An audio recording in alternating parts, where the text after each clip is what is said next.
Bisa kita mulai? Oke. Semangat Pak Hendy.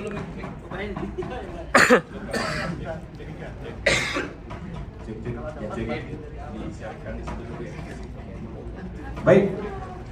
Untuk si demo presentasi akan kami mulai. Bismillahirrahmanirrahim. Assalamualaikum warahmatullahi wabarakatuh. Waalaikumsalam warahmatullahi wabarakatuh.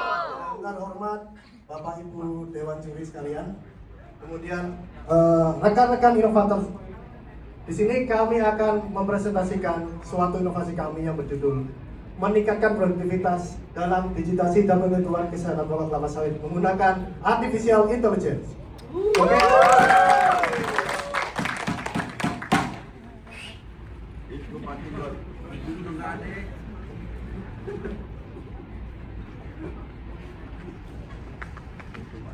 Nah, kami sendiri dari PT Sawit Sumber Sarana Tbk ya. Jadi kami adalah perusahaan yang bergerak di bidang perkebunan kelapa sawit yang memiliki kantor di Kalimantan Tengah ya, di Pangkalan Buni. Kantornya paling bagus nih, Pangkalan Buni.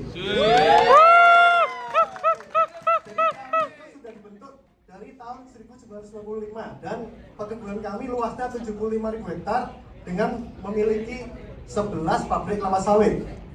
Nah, untuk produk kami sendiri adalah CPO dan PKO yang kita olah lagi menjadi minyak goreng oleh perusahaan yang masih ada di dalam grup kami sendiri. Oke? Mungkin langsung saja ke perkenalan. Saya Pelangi Sobaji sebagai ilmuwan 1. Saya Friadi Akbar sebagai komandan militer. Saya Satria Prakasa sebagai anggota militer. Saya Denny Surya Darmawan sebagai ilmuwan 2. Oke, jadi pada tahun lalu ya, tim kami ini ada yang mendapatkan platinum ya. Nah, tahun ini kita kalau dapat platinum tok kurang nih, harus diamond lah. Dapat yang lama ya, kita mulai ya. SSMS Kayaknya untuk negeri.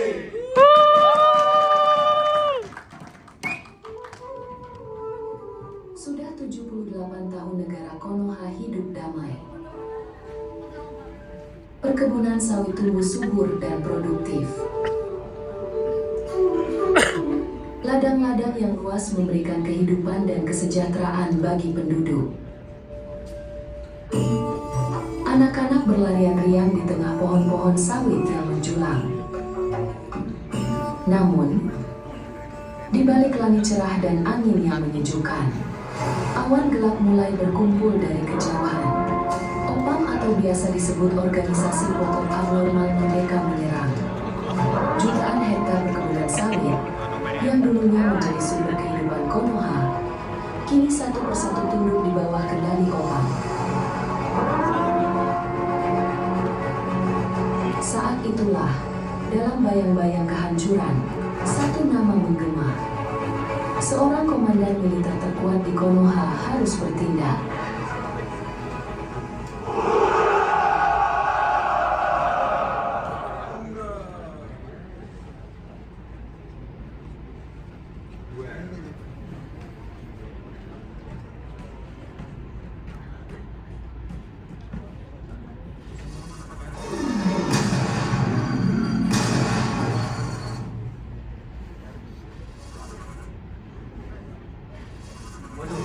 Kalau kayak gini terus, lama-lama serangan pokok abnormal makin meluas ini. Ini menjadi pokok abnormal aja lama gini. Wah, ini kalau lama-lama gini bisa serang kita. Harus kontak kemana nih? Halo? Halo komandan? Lapor Dan, ini serangan pokok abnormal makin meluas Dan. Oke Dan, tolong sini Dan. Apa ini? Kenapa? Ada serangan apa lagi? Ini kan digitasi dan analisis kesehatan pokok kita nggak produktif nih Dan, sehingga kerjaan kita ini lama ini. Oh begitu ya? Radar kita jelek kan? Kok lama digitasinya? Jadi kondisi sekarang ini Dan, kita satu hari kerja itu cuman bisa menghasilkan 2 blok aja, dan juga Untuk kalau misalnya target kita satu estate itu kita bisa menghabiskan 25 hari kerja dan kalau misalnya operator bis kita itu kalau misalnya melakukan ini terus itu kelelahan dan juga biaya operasional untuk software kita itu tinggi. Kenapa kayak gitu ya? Apa nih? Target kita 2 minggu. Dari kondisi saat ini itu 1 bulan. Kenapa? Apa penyebabnya? Jadi penyebabnya itu kan fitur dalam software itu belum mencakup kebutuhan perusahaan dan juga hardware yang kita gunakan itu seiring waktu discontinued. Dan kalau terkait SDM kita itu karena kerjaannya itu repetitif berulang terus, itu bikin turnover karyawan kita tuh tinggi dan juga tingkat kelihatan untuk operator bis dan analis itu kan beda-beda integrasinya. Dan kalau misalnya mau menggunakan software yang automation itu costnya pasti tinggi. Wah, kalau kayak gini kita nggak kelar nih targetnya 2 minggu nih. Kita bisa kalah perang ini. Kalau gitu kita kontak ilmuwan kita. Ilmuwan kita ini udah bisa bikin drone sendiri, mobil sendiri. Masa solusi ini nggak bisa? Sebentar. Ilmuwan satu. Kita ngobrol dulu sini. Lagi sibuk nih, ngapain dong ganggu? Ini kita ada masalah nih. Konoha kita diserang, Opam. Oke lah, kalau untuk Konoha, kami siap maju perang.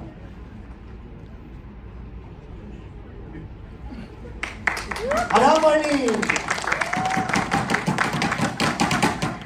Masalah ini kita rendah sekali produktivitas dalam digitasi ini. Gimana nih? Ada solusi?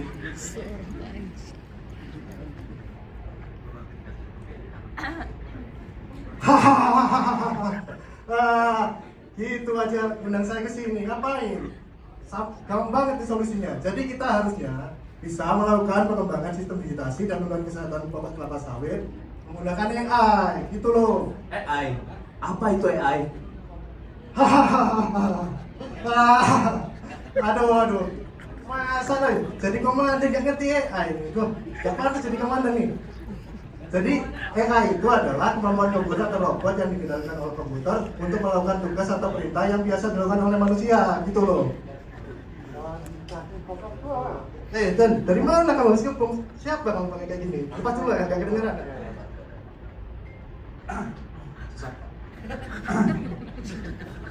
Digitasi.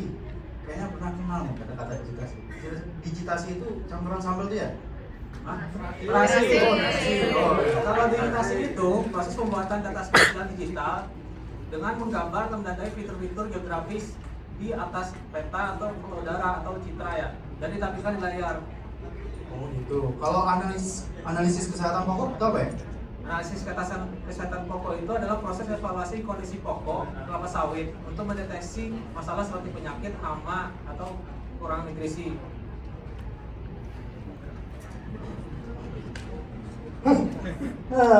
Untuk vlog sebelum inovasi ini kayak gimana nih?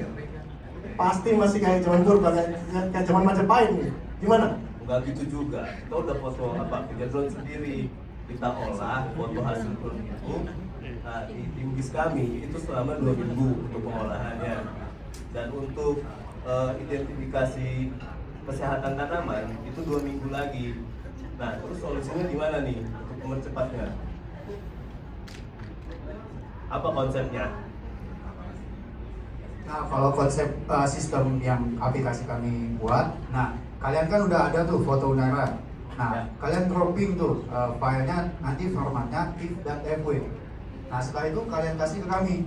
Nah, nanti aplikasi kami ini bakal di-generate pakai AI dengan hasilnya nanti langsung ke GeoJSON dan SAP.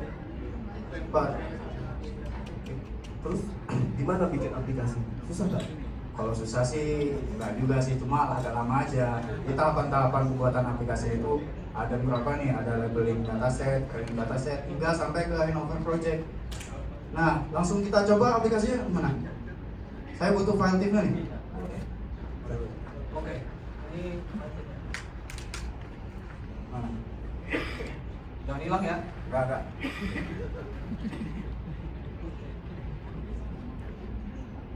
Oke, pertama-tama kita jalankan aplikasi si keponya.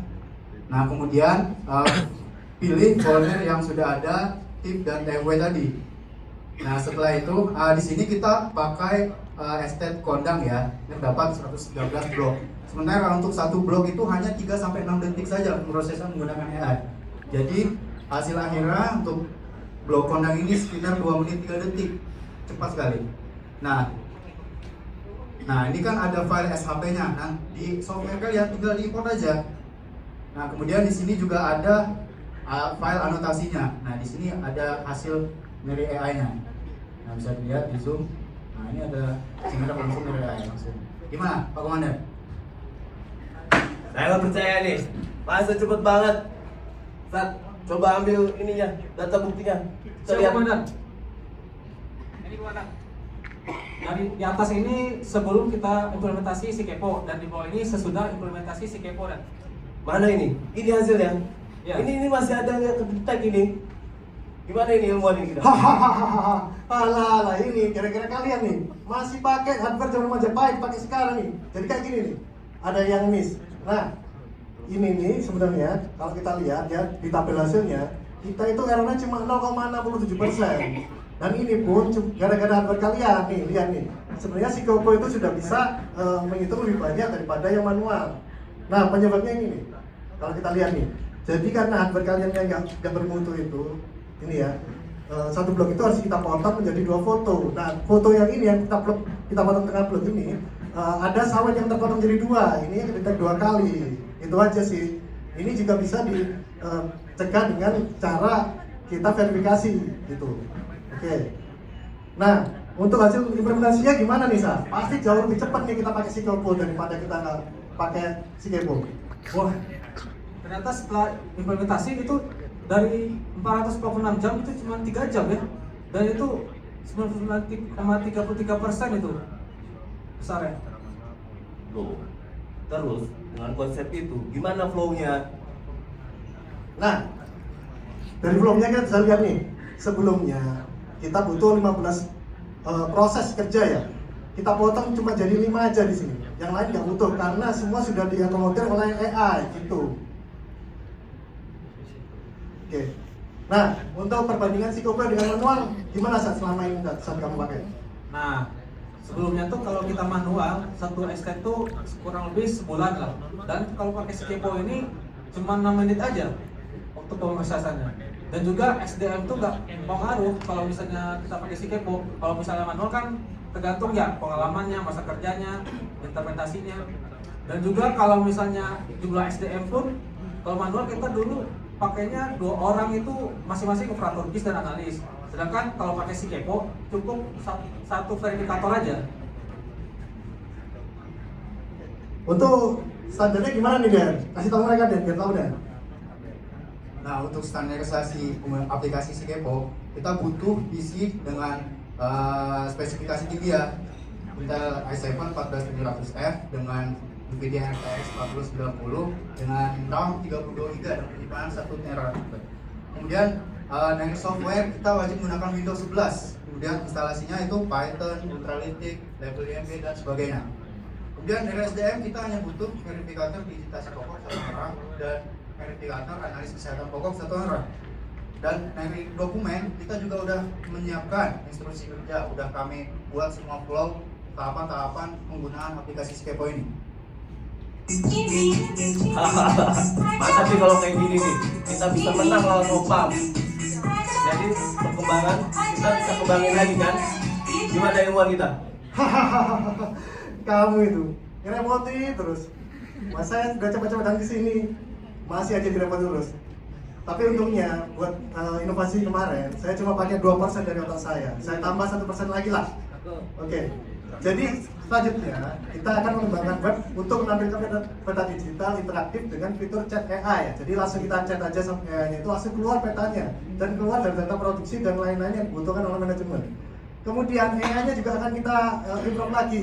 Jadi kita tambahi analisis defisiensi dengan detail penyakit dan hama dengan computer vision. Oke lah, udah lah, tak pulang lah, capek sudah. Oh, itu tutup aja, tutup. Oke, kita serahkan ke moderator. Baik. Kepo.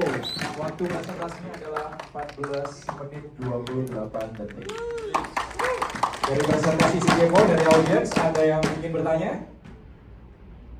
Tidak ada? Baik, saya langsung serahkan ke Dewan Juri, silakan. Ya baik, terima kasih, selamat kepada tim si Kepo. Menarik ya, tadi hasil pengamatan waktunya cukup signifikan dari 380 jam menjadi 6 menit saja. Ya, baik, saya mungkin ingin mengkonfirmasi beberapa hal. Pertama terkait memverifikasi hasil citra satelitnya. Ini pakai satelit ya? Mohon maaf Pak, pakai drone ya? Pakai foto UAV Pak. Kalau kita menggunakan citra satelit Pak, maka Oke. gambar yang dihasilkan di sini nggak akan sebagus drone Pak. Untuk itu Oke. kita ambil sendiri dengan drone. Ya, oke. Memverifikasi pokok mana yang bermasalah dengan yang tidak itu bagaimana sih? Nah, kebetulan kami ada di tim R&D Pak, ada khusus untuk menentukan pokok kuning Pak. Di situ Berdasarkan warna ya? Betul. Berdasarkan warna dan sebenarnya bentuk juga sih Pak. Cuma bahasanya kita memang jadikan pokok kuning. Belum kita detailkan nih Pak. Biasanya pokok kuning di perusahaan kami itu dikelompokkan menjadi pokok kuning yang berat, ringan dan sedang gitu Pak. Belum kita kelompokkan lagi misal di sini defisiensi N, kemudian di sini defisiensi hara MG gitu. Tergantung unsur hara yang kurang di situ. Nah belum sampai situ Pak, masih ringan, sedang dan berat. Nah ini pun dengan aplikasi ini sementara ini kita buat masih bahasanya abnormal Pak. Abnormal di sini bukan dia itu nggak normal gitu sebenarnya. Sebenarnya bisa dibilang kurang sehat atau pokok kuning gitu Pak kalau bahasa di perusahaan kami Pak. Jadi hasilnya perlu verifikasi lebih lanjut untuk memastikan apa yang terjadi di titik tersebut gitu ya. Kalau saat ini seperti itu Pak, nanti ke depannya akan kita improve lagi Pak. Kita foto udaranya, kita menggunakan kamera multispektral, jadi hasilnya itu lebih bagus lagi Pak. Gitu Pak, nggak terpengaruh sinar matahari. Jadi kita bisa langsung di situ Pak, bandingkan dengan hasil lab Pak. Misal ini defisiensi N, defisiensi MG gitu Pak. Dari hasil foto udaranya. Oke, kebutuhan hasil manual ini per periodik berapa waktu? Kalau untuk periodenya, karena kita standar perusahaan itu setahun itu 3 kali Pak, setiap 4 bulan. Ya kita olah itu per step. Jadi ada rotasinya. Jadi setiap 4 bulan. Jadi dengan 380 jam manual itu sebenarnya secara kebutuhan analisis cukup. Cuman waktu analisisnya lama, sangat mepet. Baik, terima kasih.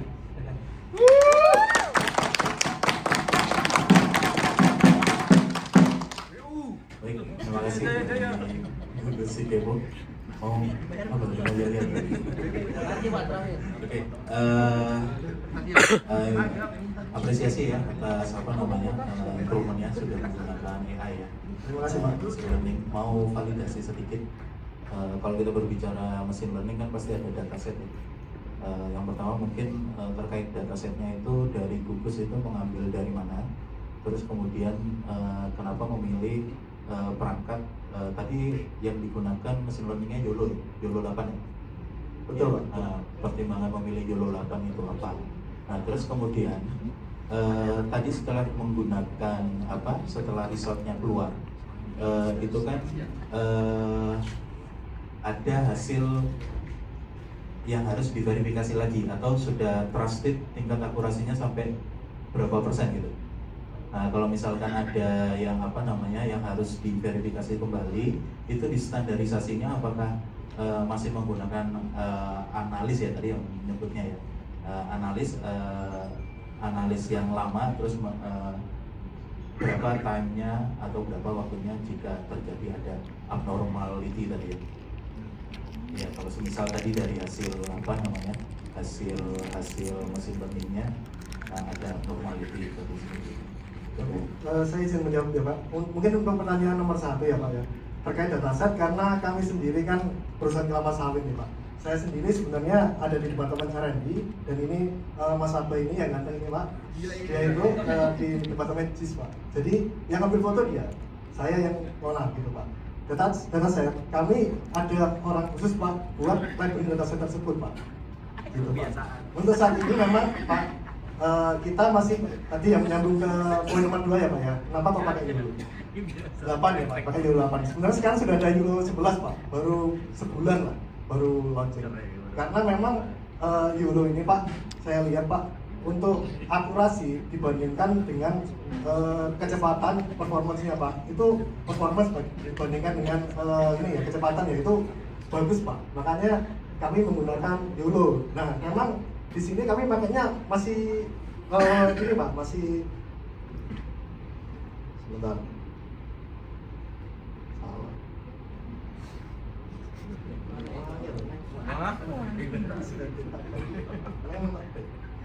Perlu di-upgrade ini. Nah, ini Pak. Jadi kita sejauh ini masih pakai yang object detection Pak. Nah, sebenarnya kami juga lagi riset Pak. Dan gimana kalau kita pakai segmentation gitu Pak? Atau pakai oriented bounding box agar hasilnya itu jauh lebih bagus gitu Pak. Tapi memang kenyataannya ini masih progres Pak, belum ada hasilnya ya Pak ya. Saya cek sangat lambat malah Pak kalau kita pakai segmentation Pak, gitu Pak. Nah, untuk pertanyaan nomor 3 ya Pak ya. Untuk sebelumnya kan kita ada operator GIS Pak yang digunakan untuk tugas digitasi. Juga ada analis kesehatan tanaman yang digunakan untuk nintii di mana pokok yang abnormal gitu Pak. Kan itu kan nintii satu-satu kan lama banget Pak. Ya kan. Nah, dua pekerjaan ini sebenarnya kita alih fungsikan Pak. Gitu Pak. Kita alih fungsikan jadi verifikator dengan orang yang sama gitu Pak. Nah, tetap kita pakai orangnya nggak maksudnya tetap bekerja di sana sih, cuma jabatannya kita ganti. Nah kedepannya Pak, misalnya kalau kita sudah lebih bagus lagi Pak AI-nya Pak, nah kita bisa misalnya nambah nih Pak target manajemen kan tadi 2 minggu kita cuma 3 jam udah selesai nih Pak. Nah outputnya itu tadi Mas Harviyadi bilang kan 3 bulan kita foto darah harusnya udah jadi kan Pak. Nah itu bisa mungkin kita bisa tambahin lagi Pak, jadi 2 bulan atau 1 bulan lebih cepat lagi. Jadi kita bisa update nih Pak, kesehatan tanaman di kebun itu sebenarnya udah kita treatment, apakah sudah hijau lagi gitu Pak yang kuning. Nah seperti itu Pak. Kalau untuk keahliannya otomatis Pak, yang tadi yang bekerja di analis pusat pokok itu udah rata-rata ya Pak ya, pengalamannya udah 2 tahun 3 tahun sih Pak. Jadi memang benar-benar sudah tahu oh ini pokoknya kuning gitu Pak. Kalau diverifikasi di lapangan, nah, biasanya juga kuning Pak, sesuai dengan apa yang mereka tentukan gitu Pak. Jadi kita juga ada verifikasi lapangannya Pak, gitu Pak. Ya cuma kita titik pokok di pohonnya di apa itu namanya di aplikasi gitu Pak. Tapi kita juga sebenarnya kita cek juga di lapangan apakah benar seperti itu, gitu Pak. Oke, berarti masih ada dua step ya, yang data dari hasil dari mesin learningnya tadi, terus kemudian juga dari yang analis lapangan juga masih melakukan cross check dari yang hasil di lapangan tadi. Betul Pak. Satu lagi terkait aplikasi yang untuk mesin learningnya based on Python ini, apakah ada rencana untuk dikombinasikan ke geospasialnya, ke ArcGIS-nya, atau mau tetap nanti bakalan standalone berdiri di jadi aplikasi sendiri seperti itu? Jadi untuk aplikasinya Pak, memang kita standalone sendiri, cuma kita kembangkan sendiri Pak untuk dashboardnya Pak. Jadi dashboardnya nanti kita bikin seperti WebGIS sendiri Pak, yang interaktif gitu Pak. Jadi kita tambahkan juga Pak di situ fitur chat AI nanti Pak, rencananya Pak. Jadi kita bisa misalnya nih Pak, misalnya kita ketik nih Pak, berapa pokok kuning di estate A, nanti keluar tuh Pak, pokok kuningnya di mana aja, kemudian jumlahnya berapa, kapan terakhir di treatment, pupuknya apa kemarin yang sudah dipupuk. Nah itu kedepannya seperti itu Pak, kita tambahi dengan LLM Pak, gitu Pak. Oke, terima kasih. Baik, terima kasih. Baik, kepada si Kepo, silakan memberikan closing statement. Ya,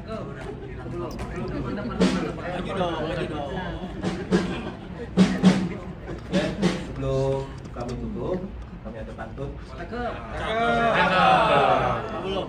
Si Kepo ikut kompetisi. Cakep. Kompetisinya di Bali. Itulah inovasi dari kami. Diamond.